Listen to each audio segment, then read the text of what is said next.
but like the stomach pain was like I generally thought my appendix was bursting. From them, you described having COVID as almost feeling like you're in a bubble in this world. Like, people don't realize that when you got COVID, like you are now like a walk-in murder weapon.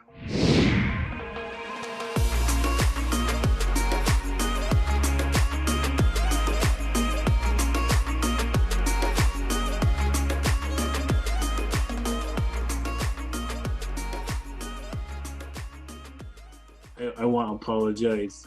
Let me put on this pen.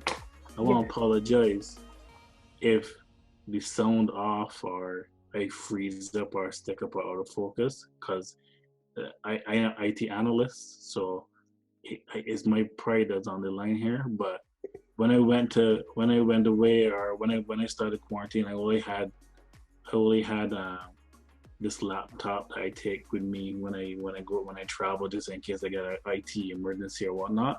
And it's not the best laptop, and I'm not responsible for the internet at my quarantine right here. So if it's sticky, if it's jumpy, if it's thing, like if I was home, I would go ring light and it'd be high def. So yeah, well, it don't belong to me. It's my daughter for her stuff, but I would be Kim Kardashian right now if I was home. But I want to get this information out to people as fast as possible, and we had to use what we had to use. So hopefully everybody can hear me, and hopefully you listen to what I have to say to some respect. Not expert by any means, but I have first-hand experience, and I'm paranoid enough to read all this information, all these studies and stuff. So just protect yourself and stay safe. Yeah. So, Shani Alleyne, you are a father, you are a husband, you're an IT analyst, and you are a Barbadian living in Canada. Yeah. And you currently have COVID-19. Currently, yeah. How long have you had COVID-19? Or you were diagnosed with COVID-19? I got the test on the 19th of March, but I didn't get the results back till the 26th. Yeah. Oh. Yeah. So, I mean, I don't know if it's better, or I mean, from a containment and a government point of view, I don't think it's good that those results took so long, right? Because but from a personal standpoint, I think that it helped me not knowing what I had, because I think I would have panicked more, because the first week and a half is the roughest, and not knowing for sure it is COVID. So kind of gives you a little bit of a mental room to play with. So if I knew that it was COVID and all these people were dying, and I was getting worse and worse and all the pain and stuff, I think it probably would have been a little bit less mentally strong, if you understand what I'm saying. I understand. But from a government point of view, I feel like the test results should have come back sooner so they know what they're dealing with. And for the people that don't take it as seriously as I'm taking it, like, they would have been like, okay, I don't have COVID, I got the flu, it's flu season, or I don't have COVID, my appendix is about to burst, because there's a lot of stomach pain. I had some stomach pain that was horrendous. What were your symptoms?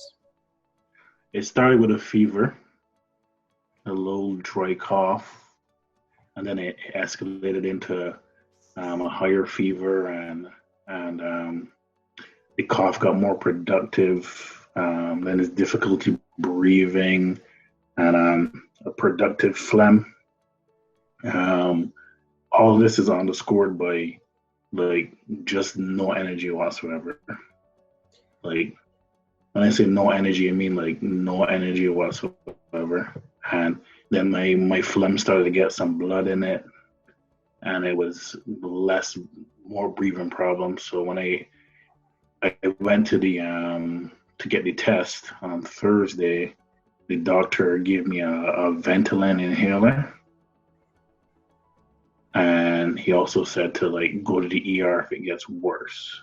But um, there's lots of aches and pains. There's lots of belly pain. There's lots of headaches. There's lots of I find that when my phlegm in my chest was getting originally because chest pain came back, but the original wave of chest pain I found that it was getting like irrationally aggravated. Like I guess it's like a lack of oxygen or whatever. It was very aggravated, very like panicky, very like disoriented then in terms of that. So the inhaler helped to a certain extent.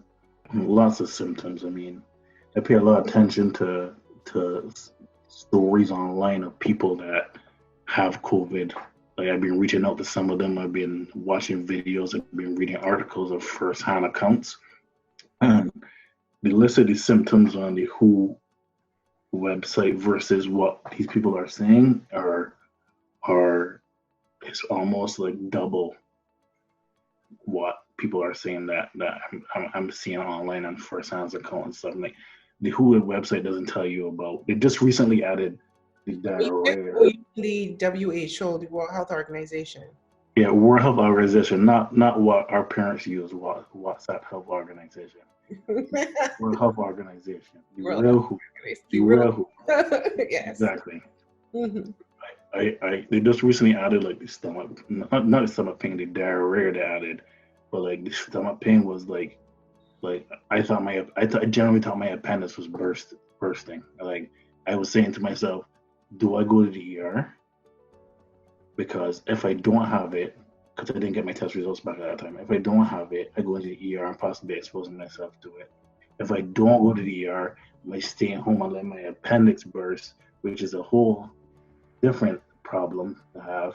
So like people don't understand the implications of this COVID other than getting sick or not getting sick or dying or not dying. Like there's so many implications that you don't think about or don't have to have until you actually have it, right? Like suppose you break your arm. Suppose you're somebody like I think I'm a like a level 6 COVID, 10 being in the ICU on a ventilator and possibly dying. I think I'm like a level 6. But say you're like a 3 or 4, right? You have a positive test, right? You break your arm doing something at home. How do you get your arm checked? How do you go get x-ray? You think that you can call any normal place that you would go and say, okay, I broke my arm, I'm coming in and I'm COVID positive? No. If you break your tooth, you hit your tooth somewhere, you think you can go to your dentist? Like the transmission of COVID is droplets from your mouth and your nose. You think a dentist wants to open your mouth and do anything in there? Like you're basically right now at this point in the pandemic where everything's like onshore and the science is onshore, you're basically on an island by yourself, right? You're basically isolated in ways you can't even imagine. Like the people that are 7, 8, 9s are in the hospital, they can't see no family members. Right, they can't see no family members. Family members can't come over to drop your charger off so you can charge if you want to talk to them. They can't come and see you when they're on the ventilator. They can't come and see you when you die. They can't like it is like putting you in a bubble on a physical level, a social level, on every other level. So like people think like, oh, I probably had it last year November in the first wave, so I think COVID was here a long time ago, but you probably had the normal flu. What prompted you to get tested? For the first week in March, I was in Mexico, so everybody that on the airport, oh my god. If I had to guess where I get this COVID from, it's either in the plane coming back from Mexico are in the Toronto airport. In the Mexican airport, there was I probably saw, I would say, 20 people cleaning in masks, cleaning like viciously. The Mexican airport was spotless. Like I don't know if it's a regular thing. I doubt it's a regular thing to have so many people cleaning, but they were taking the hygiene aspect of it and the cleaning and the surfaces of it very seriously. When I get back to Toronto had like paper on the floor everywhere. I gotta use a touch screen thing to sign in, whatever. Like the only difference between a normal, like it was disgusting, but the only difference in terms of screening was like they asked me, a dude walked past me. I was with two people, me and my friend, and he vaguely said, "Oh, you guys have any symptoms?" And we said no, and we just walked past. Like it was nothing. There wasn't like stopping nobody. There was nothing. But then again, this was at the very beginning of the pandemic, right? So, but it was just disgusting in there. So that's my suspicion of where I got it. But I went to get tested because of the phlegm and the problems breathing and the blood in the phlegm and stuff like that, because that's stuff that I never encountered before, even when I had the flu and stuff like that. So I said it's better be safe than sorry and go get checked out. Okay, so you get tested or COVID-19 positive. Yeah. What happens next? What happens is they give you a call and they basically say, we got tested. I need to verify your health number, whatever. I just want to let you know you're COVID-19 positive. I said, okay. I have to stay home until they clear me. Or if my symptoms get worse enough, I have to go to the hospital. I have to tell them everybody that I had contact with since I get back from Mexico. And they called all those people. And all those people are on a 14-day quarantine from the last time that they saw me. So I had three people, and Uber and an Uber driver, poor guy. So there's four people, and they're in a quarantine for 14 days from the last time they saw me. Right. So one of those people was already at the 14 days because of how long my test took. Because he was the guy who came back from Mexico with me on the plane. Okay. Yeah. So he was already in his mandatory quarantine for when you come back from overseas, and that's already 14 days. And he only saw me, the last time he saw me was the first day back. Right. So he was already at the end of his quarantine thing. And if you're not show symptoms in those 14 days, they're So, what about your family? You're a husband and a father. Mm-hmm. In contact with them? I haven't seen them physically in over a month. So when you add on the time that I was in Mexico plus the COVID time, it's probably a month tomorrow. Yeah, I don't know when you're putting this up, but it's a month tomorrow from now. So. How does that? But that's good. That's good though, because because like, you protected them. Yeah, I got a 6-month-old baby. I got people with underlying conditions in the house, so it's better safe than sorry. At this point, at day 20, I am probably not contagious, but based on all the research papers and stuff like that, but probably is not enough for me at this point. So I'm waiting for all my symptoms to go away. They can add me to the R stats, hopefully, and then I'll go home after that, because there's no. It's considered the recovered stat, Mm-hmm. part of the You recovery. recover stat, yeah, yeah, Mm-hmm. yeah. So how does it make you? How does it make you feel? I mean, I know you're happy that you protected your family, but being Yeah. away from them, you described having COVID as almost feeling like you're in a bubble in this world. You're in a bubble, multiple bubbles. So I can't go home with them. Like so, like shout out to my wife for holding that down because all the schools are closed, all the daycares are closed. So she got my 2 year old, she got the 6 month old, she got my 10 year old, right? So she got them in there like all day, every day. So um, like she joked that she don't know who got it worse. So it's rough because you got the every household has an ecosystem, right? So different people do different things, like a circle of life thing. Certain people can manage certain people better. Certain people can defuse a certain situation better, and people play off each other. So it's a blow not having one person in the house. So. I can imagine. But they've been doing a good job for the most part, except the 2 year old.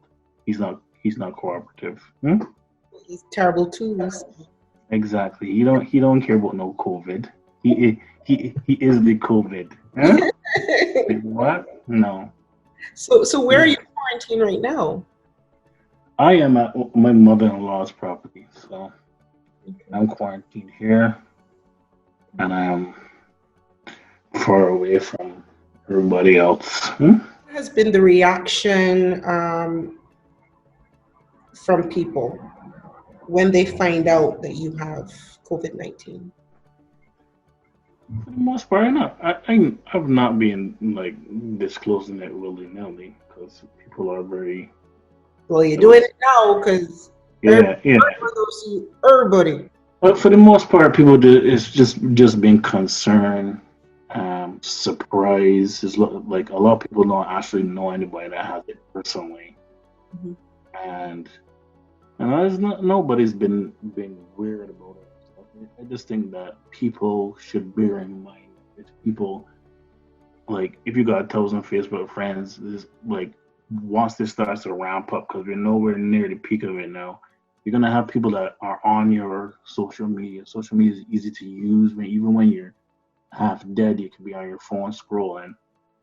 You gotta be mindful that these people that with COVID are actually like on your social media. So when you're posting foolishness like, "Oh, it's just a cold, it's just a flu," Um, yeah, everybody die. This amount of people die from accidents every year. Just supposed people, but you never drive past the accident and look at the accident and catch the accident. You never drive past the accident, look at it, went home, and then give the accident to your old mother, and then she got in an accident when she went home and got killed. And COVID's already killed more people this year than accidents. So you just gotta be mindful of what you're saying. I understand like denial is a coping mechanism and stuff, but you gotta be mindful of what you're saying.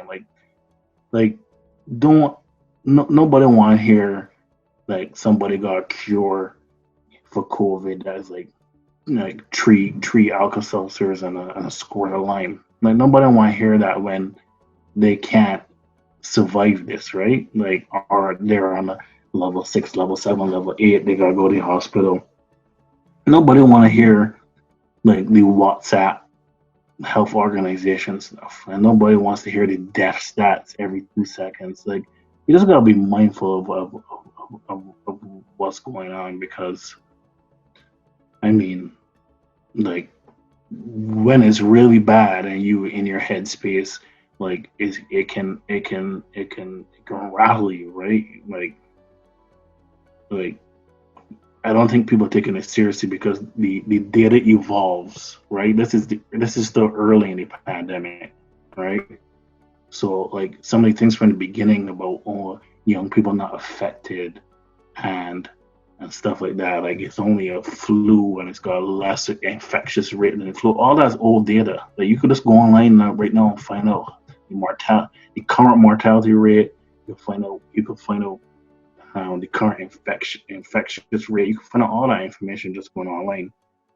It's evolving rapidly, but you just gotta like keep on top of things and not let the fear and denial just put you in a corner to be like mean and disrespectful to people that like could possibly lose their life, right? There is an atmosphere that, I mean, a stigma is being created behind it, and therefore that might affect the amount of people who actually come forward. Because the thing is that when I think of you and other people out there who actually call and say, okay, I'm feeling symptoms, and they go tested, I consider you all very brave, and I'll tell you why. It's because of people who call and go to get tested. We understand our where we stand as a country or in the world, because without you all, we would not know. So you are right. There needs to be some level of compassion and empathy, especially online, because the fear that you and the things that you say in fear affect the people who really might want to come forward, and therefore we really want to know where we're at. We won't know our status. Yeah, and I think on a personal level, nobody should be scared to go get tested. I think that not to be super morbid about it or anything. If you get COVID, there's only two outcomes. Within a month maximum, you should be fine. Have some sort of antibodies. We don't know how long the antibodies are gonna last. 3 months, 6 months, 2 years, depending on that's from previous coronaviruses. But either in 30 days you're gonna get through it and have antibodies for coronavirus, or you're gonna die. Those are the two options you got when you get coronavirus. You increase your you increase your chances of surviving by going to get tested. The test is only like 10 seconds. It's a terrible test, like to stick a Q-tip, the world's longest Q-tip up your nose till it get to the back of your nose. Like I think they did both nostrils. I think the second one came out with blood on it because that's how far she pushed it on my nose. And it's uncomfortable and painful for 10 seconds, but 10 seconds plus 14 days or however mine is lingering and stuff is a small price to pay to negate a possible chance of dying.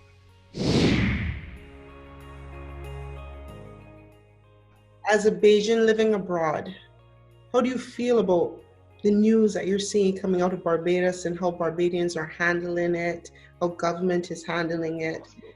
You can't tell people, okay, we should know everything, including supermarkets, in less than 48 hours and expect them not to rush the supermarket. Stay home and let science get a chance to catch up, man.